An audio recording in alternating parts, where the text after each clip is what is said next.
If you ever thought about building a booking app for your business, but assumed you'd need a developer, a budget, and months of time to pull it off, this video is going to change that. By the end, you'll have a fully working app where clients can browse your services, book a session, receive email confirmation, and manage their upcoming appointments, built entirely through prompts without writing a single line of code.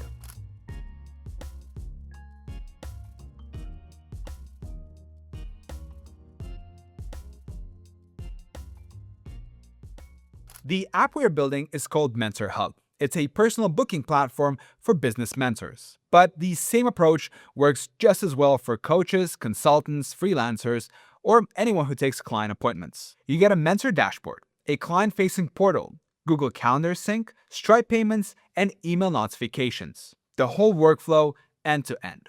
I'll walk you through every prompt I used, the bugs that came up along the way, how I fixed them, and the decisions I made at each stage. Nothing is skipped. Now, if you want to follow along with me and build your own app in this tutorial, then click the link in the description first and create your free Base 44 account. Again, it's completely free. You don't even need a credit card. You just sign up with your email and you'll get 5 free credits. Once you have your Base 44 account, let's start building. Step 1. Core scaffold and mentor profile. The first prompt sets everything up. I told Base 44 I'm a business mentor building a personal booking app for clients. 2 roles from the start, one admin account for me and client account for the people booking sessions. I described my mentor profile, name, headline, bio, areas of expertise, profile photo, and a short statement about who I help. Clients get their own profile with their name, email, company, industry, and a note on what they're looking for. What came back was a clean, working foundation, a login screen, a home dashboard with different views per role, and a nav bar with all the core pages in place. Now, 2 small bugs showed up right away. The welcome message wasn't pulling my actual name, and the profile save notification wasn't dismissing after I updated my details. 2 quick fix prompts handled both. Small things, easy fixes, that's a pattern you will see throughout. So now with the foundation in place, the next thing to build out is what I'm actually offering. Step 2. Services and availability. Next, I built out these services and availability layer. 3 session types, a 30-minute strategy call, a 90-minute deep dive, and a monthly retainer. Each has its own name, description, duration, and price. Then the availability settings screen, which days I'm open, my working hours, buffer time between sessions, and any dates I want to block out. That availability data feeds the booking calendar, so getting it right here matters. After this, I ran a global responsiveness fix. The navigation wasn't collapsing on mobile, cards weren't stacking properly, and some text was getting cut off. 1 prompt fixed it across every page. Services and availability are set. Now, let's build the actual booking experience. Step 3. Booking flow and Google Calendar. Now, this is where the app starts feeling like a real product. From the client side, they pick a session type, see a calendar with only my open slots, pick a date and time, and add a note about what they want to cover, and submit. It comes in as pending on my end. I review it, approve it, or suggest a different time if that slot doesn't work. Once confirmed, the client gets the full session details. I also wired in Google Calendar here. When I confirm a booking, it creates a calendar event automatically and sends the client an invite. Cancellations remove the events, and if I already have something on my Google Calendar during a slot, that slot shows up as unavailable to clients without me having to block it manually. Step 4. Home screen and clients page. With booking working, the next step to tackle was the data layer. At this point, everything is still showing zeros. There are no real bookings or clients in the system yet. But the goal here is to make sure each stat card is wired to the right data source so that when real data comes in, it shows up correctly. Sessions completed is set to pull from booking requests with a completed status. Earnings this month and all-time earnings will sum from the linked session type price on completed bookings. Pending requests track what's waiting on my approval. The cards are there. The connections are set. The numbers will populate once clients start booking. I highly advise being specific about where each number comes from. Don't just say, show my earnings. Tell Base 44 which entity to query, which field to sum, and which status to filter on. If you say completed bookings, also say that completed means a booking request where the status field equals completed. The more precise you are, the less room there is for the app to guess wrong, and the fewer data bugs you will end up fixing later. I also added a dedicated clients page. Every client who's ever booked with me, with their session count, status tag, last session date, and a detailed page with their full history and my private notes. Searchable and responsive across all screen sizes. Dashboard is sorted. Let's build out what clients actually see when they log in.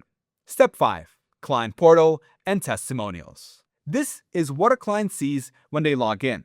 Their home screen shows their upcoming sessions front and center, with a book a session button right there if they don't have anything scheduled yet. Below that is a Your Mentors section, so they always have quick access to my profile. The navigation is simplified on the client side. They only see what's relevant to them: home, book a session, and my profile. I also set it up so that after a completed session, the client gets prompted to leave a testimonial, a star rating, and a short written quote, which comes to me for approval before it shows up anywhere. With the client portal in place, let's make sure payments are handled properly. Step 6. Stripe payments. When a client reaches the end of the booking flow, they hit Stripe checkout before anything gets submitted to me. The session time, duration, and price are pulled directly from the session type record.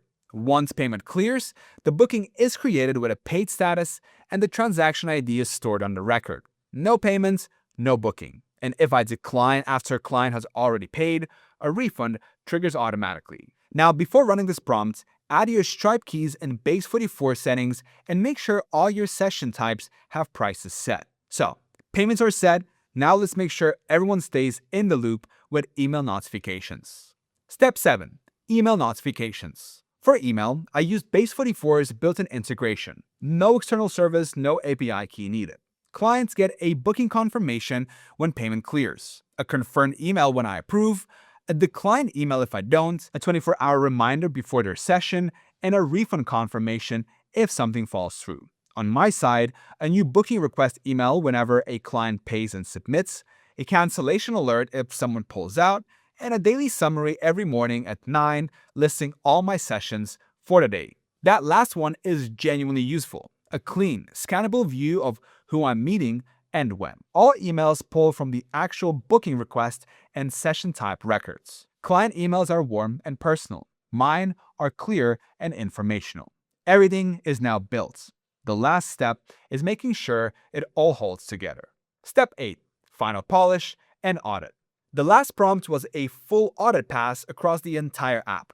Data first, then design, then navigation. I wanted to make sure every number on the home screen was actually pulling from the right place. Sessions completed, pending requests, upcoming bookings this week.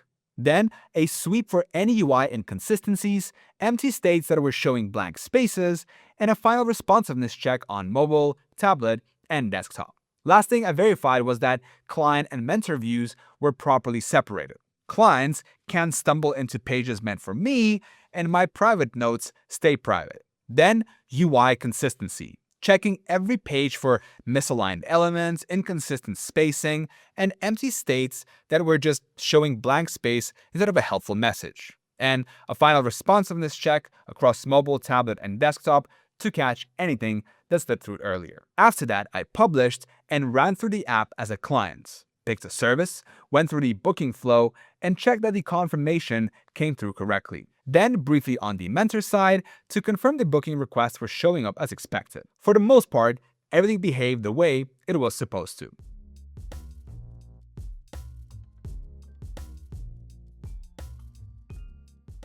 So the question is base 44 actually worth it? Well, here's my honest take. For speed, it's hard to argue with. A fully authenticated booking platform with Stripe, calendar sync, email notifications, built in an afternoon is not something most tools can match at this price point. The prompt-based workflow gets intuitive quickly once you stop thinking in terms of instructions and start thinking in terms of outcomes. Now, that said, the output is probabilistic. You will hit moments where something doesn't render correctly or data isn't syncing the way you described. The fix is usually a specific follow-up prompt. Tell it exactly what's broken and where the data should come from. It's just part of the process when working with AI. For founders, consultants, coaches, or anyone who needs something working without bringing in a developer, this is one of the more capable options available right now. Most likely, it won't replace a fully engineered product, but as a real product you can put in front of clients, it holds up. Alright, I hope this video was helpful. If it was, then you might want to check out this video right here where I show you how to build another cool app using Base 44. So click here and I'll see you inside.